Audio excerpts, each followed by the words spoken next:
মন্ত্রীর গড়ে মন্ত্রীর দলীয় কার্যালয় থেকে ঢিল ছোড়া দূরত্বে সরকারি স্কুলের বেহাল দশা। ভিডিও পোস্ট করে সামাজিক মাধ্যমে স্বরূপ সিপিআইএম এর মুখপাত্র শতরূপ ঘোষ। পোস্ট করা সেই ভিডিওতে মন্ত্রী তাজমুল হোসেনকে নিশানা বাম নেতৃত্বের। আবার প্রায় বন্ধ হওয়া স্কুলের ভেতরে পড়ে রয়েছে মদের বোতল। ক্যামেরায় ধরা পড়েছে সেই ছবি। ঘটনার সামনে আসতে তৃণমূলকে আক্রমণ গেরুয়া শিবিরেরও।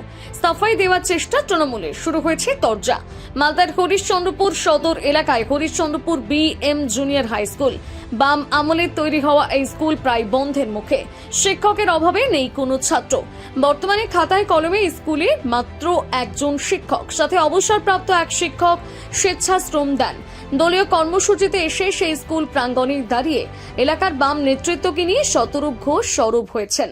তার অভিযোগ, শুধুমাত্র এই স্কুল নয়, রাজ্য জুড়ে প্রত্যেকটা জায়গায় একই পরিস্থিতি। সেই সুযোগে পাড়ায় পাড়ায় বেসরকারি স্কুল খুলছে। যাদের সামর্থ্য রয়েছে তারা সেখানে পড়ছে, যাদের সামর্থ্য নেই তারা পরিযায়ী শ্রমিক হচ্ছে।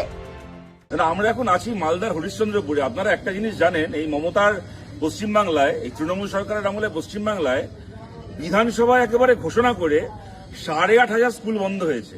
আর তার বদলে আমাদের রাজ্যে 15 বছরে নতুন করে 22,500-এর ওপর নতুন মদের দোকান লাইসেন্স পেয়েছে, নতুন মদের দোকান খুলেছে।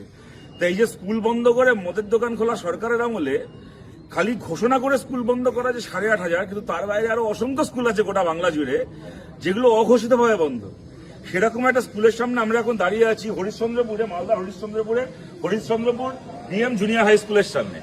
এই স্কুলটা এমন নয় যে স্কুলটা বামফ্রন্ট আমলে শুরু হয়েছিল, কিন্তু বামফ্রন্ট সরকার আসার আগে এই স্কুলটা একতলা একটা ছোট্ট ঘর ছিল, নামমাত্র একটা স্কুল ছিল।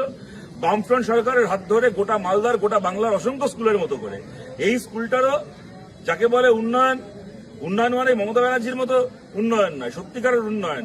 SSCর মাধ্যমে, টেটের মাধ্যমে শিক্ষক নিয়োগ, ছেলে মেয়েদেরকে মিড ডে মিল দেওয়া থেকে শুরু করে তাদের পড়াশুনো। যদিও তৃণমূলের দাবি এলাকায় আরো অনেক স্কুল রয়েছে, তাদের আমলে ছাত্রদের সাইকেল, পোশাক, বই দেওয়া হচ্ছে। বিরোধীদের অভিযোগ ভিত্তিহীন। এই বিষয়ে তৃণমূল নেতা জিয়াউর রহমান জানান, দেখুন, প্রথমত বলি এই অভিযোগ ভিত্তিহীন, কারণ বামফ্রন্ট আমলের অনেক স্কুল আছে। আপনি দেখবেন সেই সব স্কুলে আপনি দেখবেন বর্তমানে প্রচুর হারে স্টুডেন্ট সেখানে উপস্থিত যায়। তার কারণ একটাই, সম্মানীয় মুখ্যমন্ত্রী মুখ্যমন্ত্রী হওয়ার পর থেকে আপনি দেখবেন স্কুল মুখী করার জন্য ছাত্রদেরকে ফ্রিতে আপনার ড্রেস দেওয়া হচ্ছে, আপনার সাইকেল দেওয়া হচ্ছে, জুতো দেওয়া হচ্ছে। কারণ গরিব যে সমস্ত স্টুডেন্ট মধ্যবিত্ত পরিবার থেকে বিলংস করে, তারা যেন স্কুল মুখে যেতে যেন কোনো অসুবিধা না হয়, তার জন্য আমাদের সম্মানীয় মুখ্যমন্ত্রী কিন্তু এই যে ফ্রিতে সাইকেল, ফ্রিতে বই, এই যে স্কুল ড্রেস, জুতো, এগুলো দেওয়া হচ্ছে। তো পায়ের নিচে বামফ্রন্টের কোনো এখন মাটি নেই, জনগণ পাশে নেই, তখন একটা মিথ্যা অভিযোগ দেওয়ার চেষ্টা করছে। এর উত্তর কিন্তু জনগণ 2026 সালের বিধানসভায় দেবে। মালদা থেকে পরিতোষ সরকারের প্রতিবেদন, নিউজ টুডে।